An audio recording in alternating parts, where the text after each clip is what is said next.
जय हिंद दोस्तों आज की ये वीडियो बहुत ही ज़्यादा खास होने वाली है क्योंकि आज की इस वीडियो में जयशंकर प्रसाद जी का जीवन परिचय बहुत ही आसान भाषा में लिखा हुआ है। मैंने अपनी भाषा में लिखा हुआ है, आपको रटना बिल्कुल नहीं है, बहुत ही सिंपल सा लिखा हुआ है, बहुत ही आसान भाषा में लिखा हुआ है। अगर आप इस वीडियो को पूरा देख लेते हैं तो आपको मुँह जवानी जयशंकर प्रसाद जी का जीवन परिचय याद हो जाएगा, ये मैं गारंटी लेता हूँ। तो चलिए वीडियो शुरू करते हैं, लेकिन उससे पहले चैनल को लाइक और सब्सक्राइब जरूर कर लीजिए। ये जयशंकर प्रसाद जी का जीवन परिचय आपके बोर्ड परीक्षा में 100% आएगा और आपको 5 नंबर दे के जाएगा। तो चलिए वीडियो शुरू करते हैं। तो यहाँ से देखेंगे, जयशंकर प्रसाद जी का जन्म सन 1889 ईस्वी में हुआ था।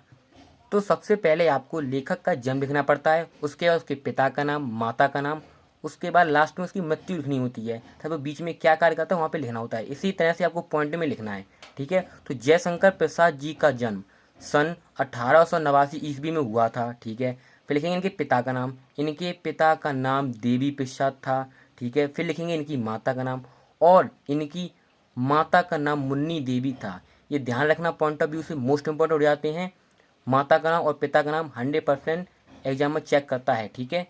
फिर देखेंगे इनकी प्रारंभिक शिक्षा, तो इनकी प्रारंभिक शिक्षा घर पर ही हुई थी। जो इनकी जो प्रारंभिक शिक्षा है, जो इन्होंने शिक्षा प्राप्त की थी, उन्होंने घर पर ही की थी, ये कॉलेज नहीं गए थे। संस्कृत, फारसी, उर्दू और हिंदी जैसे विषयों का अध्ययन इन्होंने घर पर ही प्राप्त किया था। यानी कि इन्होंने अपने घर पर ही संस्कृत, फारसी, उर्दू और हिंदी जैसी जो विषय होते हैं उनका अध्ययन, यानी उनका गहनता से अध्ययन उन्होंने घर पे ही किया था।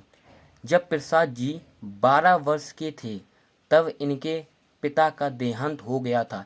देखिए, मैंने जीवन परिचय आप लोगों की भाषा में लिखा है, एकदम सुंदर। आपको रटना नहीं है, आपको समझना है बस, ठीक है। जयशंकर प्रसाद जी जब 12 वर्ष के थे तब इनके पिता का देहांत हो गया था, यानी इनके पिताजी गुजर गए थे। तब इनका पालन पोषण इनके बड़े भाई, यानी कि भाई या बड़े भाई शंभूनाथ जी ने किया था। इनके एक भाई भी थे जिनका नाम था शंभूनाथ। वो गुजर गए थे, तो इनका पालन पोषण इनके बड़े भाई ने किया था। ये अपने भाई से बहुत ज़्यादा प्रेम किया करते थे। देखिए, साफ साफ लिखा हुआ है, कितना सरल भाषा में दिया हुआ है जिसे आप याद कर सकें। ये अपने भाई से बहुत ज़्यादा प्रेम किया करते थे। जयशंकर प्रसाद जी ने अपने जीवन काल में 3 से 4 यात्राएं की, यानी जयशंकर प्रसाद जी ने अपने पूरे जीवन में 3 से 4 यात्राएं की थी, जो उन्होंने अपनी रचनाओं में उल्लेख किया हुआ है, ठीक है। मैं आपको बता दे रहा हूँ, इन्होंने अपनी जो यात्राओं का उल्लेख रचनाओं में किया हुआ है। जयशंकर प्रसाद जी की 3 पत्नियां थीं, तीनों की असमय, यानी असमय होता है यानी समय से पहले उनकी मृत्यु हो गई थी। यानी जयशंकर प्रसाद जी की तीन पत्नियां थीं, यानी 3 बीवी थीं, उनकी समय से पहले मृत्यु हो गई थी, जिसके कारण इनके अंदर का हृदय टूट गया, यानी जिसके कारण इनके अंदर का हृदय यानी दिल टूट गया। तथा कुछ वर्षों बाद इनके बड़े भाई की भी मृत्यु हो गई थी। यानी कि जब उनकी बीवी भी मर गई तो कुछ वर्षों बाद उनके बड़े भाई का भी निधन हो गया। तो समझ लेना दोस्तों, कितना दुख हुआ होगा उन्हें बहुत, जिसके कारण से ये अंदर ही अंदर टूट गए थे। एक तो तीनों बीवी मर गई और इनका बड़ा भाई भी मर गया, तो जिसके कारण से ये अंदर अंदर टूट गए। सारी समस्याओं को झेलते हुए जयशंकर प्रसाद जी को टीबी नामक बीमारी हो गई थी।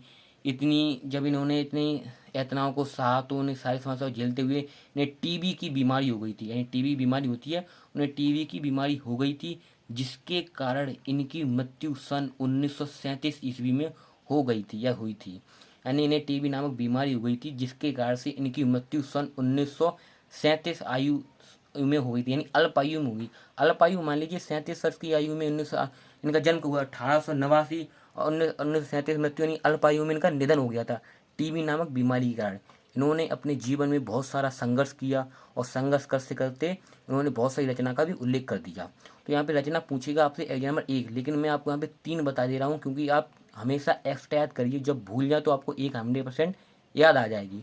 तो जो इनकी नाम हो जाएगी चंद्रगुप्त, स्कंदगुप्त, अजातशत्रु। ये तीनों नाटक हैं, यानी रचना में तो सब आ जाते हैं, नाटक हो, काव्य हो, उपन्यास हो, गद्य विधा, कौन सा भी हो, रचना में सब जाते हैं। तो आपको बोर्ड में एक रचना लिखनी है, लेकिन आपको बहुत सारी याद करके जाना है, क्योंकि आप बोर्ड में भूल जाते हैं, जब पेपर आपको सामने होता है तो भूल जाते हैं, इसलिए आपको 3-4 से रचनाएं याद कर लेनी है, ठीक है। तो ये जयशंकर प्रसाद जी का जीवन परिचय तो ये बहुत ही आसान भाषा में मैंने अपनी भाषा में लिखा था। ठीक है, आपको रटना नहीं है, इसमें बिल्कुल भी कुछ रटने वाले शब्द ही नहीं है, बिल्कुल आसान भाषा में लिखा हुआ है। तो आप कर लीजिए या इसका स्क्रीनशॉट ले लीजिए। मिलते हैं अगली वीडियो में, तब तक के लिए बाय।